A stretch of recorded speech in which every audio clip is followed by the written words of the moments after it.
আহ আহ ও wow, কাঁচামরিচ দিয়ে আলুর ভর্তা খেতে আমার জাস্ট ওয়াও লাগে, মানে কি আর বলবো, জাস্ট ওয়াও লাগে। তারপর চুলার মধ্যে বসায়ও দিলাম, তারপরে গ্যাসটা স্টার্ট করতেছি এন্ড স্টার্ট করে দিলাম। Hello everyone, this is me Ashik Billah Salam, welcome to my new blog. So আমার রান্নাবাড়ির ঘর থেকে তোমাদের সবাইকে জানাচ্ছি অনেক অনেক ওয়েলকাম। কেমন আছো তোমরা সবাই? আশা করি তোমরা সবাই অনেকটা ভালো আছো। সো আমি একটু আজ বেশি এক্সাইটেড, কারণ অনেক দিন থেকে ভাবছিলাম যে ব্লগ করব, কিন্তু বুঝতে পারতেছিলাম না কি দিয়ে স্টার্ট করব। তাই যখন এখন ব্যাচেলার, সো ব্যাচেলার যেহেতু এখন, সেহেতু খাওয়া দাওয়া অনেকটা কষ্ট।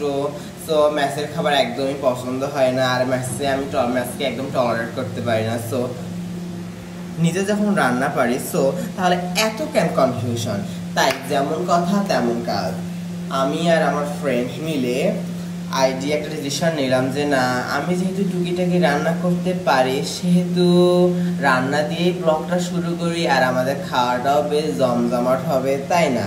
আর সেই কাজ, মানে যেমন কথা তেমন কাজকে স্মরণ করেই আমরা শুরু করে দিলাম আমাদের রান্না। আর এই রান্না শুরু হয়েছে গতকাল থেকে।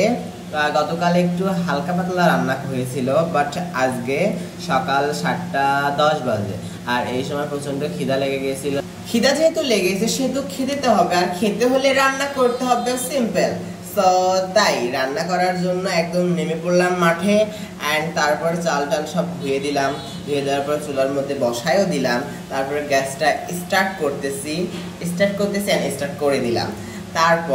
তারপর জানি ওই যে গ্রামে সবাই মারা, দাদিরা, নানিরা যেমন হাত দিয়ে দেখে যে পানির মাপটা কত, জানি না বুঝি না, এমনিতে আমি একটু ট্রাই করে নিলাম। তারপর গতকালের ভাত ছিল, সে একটু ভাত বেঁচে গিয়েছিল, সেই ভাতটা তার ফেলে দিতে পারি না, অন্ন মানে ধ্বংস করা তো, মানে অন্ন নষ্ট করা তো যায় না।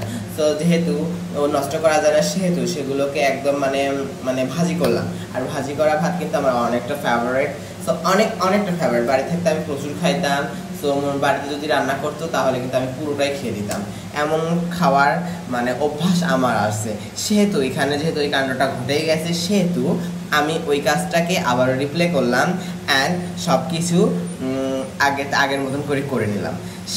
যেহেতু করে নিলাম, সেহেতু এখন আমরা মানে দুইজন, আমি আমার ফ্রেন্ড, এখন সেগুলো এখন গিলবো। তো গিলবো যেহেতু এখন সব কিছু নেওয়া শেষ, তাহলে এখন আমি মানে কড়াইটাকে পানির মধ্যে ভিজাই রাখলাম, যাতে পরে মাছতে সুবিধা হবে। সো এবার আমি একটু মানে ট্রাই করব, মানে দেখি কেমন হয়েছে আমার সেই ভাত ভাজি। তো জানি সিম্পলের রান্না, সেহেতু তাও দেখাচ্ছি। বাট কালকে রাতের মানে সকালে ভর্তা ছিল, সেই ভর্তাটা হচ্ছে আমরা এখন নিলাম। আর হচ্ছে কাঁচামরিচ দিয়ে আলুর ভর্তা খেতে আমার জাস্ট ওয়াও লাগে, মানে কি আর বলবো, জাস্ট ওয়াও লাগে।